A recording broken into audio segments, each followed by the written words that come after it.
Hi, everyone. I wanted to post quickly to talk about the drop we saw in the market today and the key drivers. There were some negative corporate earnings, but the real culprit today is the bond market. So, just as a reminder, the way the bond market works is when investors are selling their bonds, that increases the supply, which in turn lowers the price of the bonds.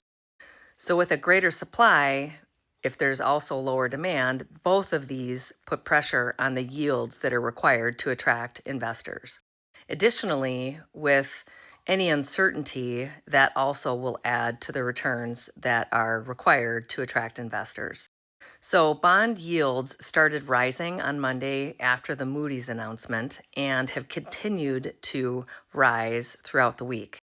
And today, the government held a 20-year bond auction that had the lowest demand in quite some time. The way that's assessed is in the bond to cover ratio, which I'll explain in a minute, and then the yield that it draws. So, the bid to cover ratio is a demand metric that essentially measures the number of bids for a dollar of treasuries that are sold.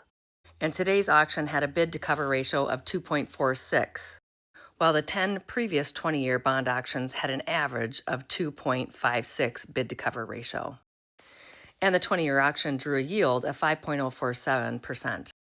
And this compares to last month's 20-year auction, which drew a yield of 4.81%. So the lower demand in this 20-year auction, coupled with the uncertainty around the fiscal standing of the U.S., has ultimately led to a spike in bond yields. And this is a negative for the stock market because it ultimately means we'll have higher cost of borrowing as consumers and businesses. So that's my 2 cents on what's ultimately driving the stock market today. I'd love to have your thoughts too. Drop it in the comments.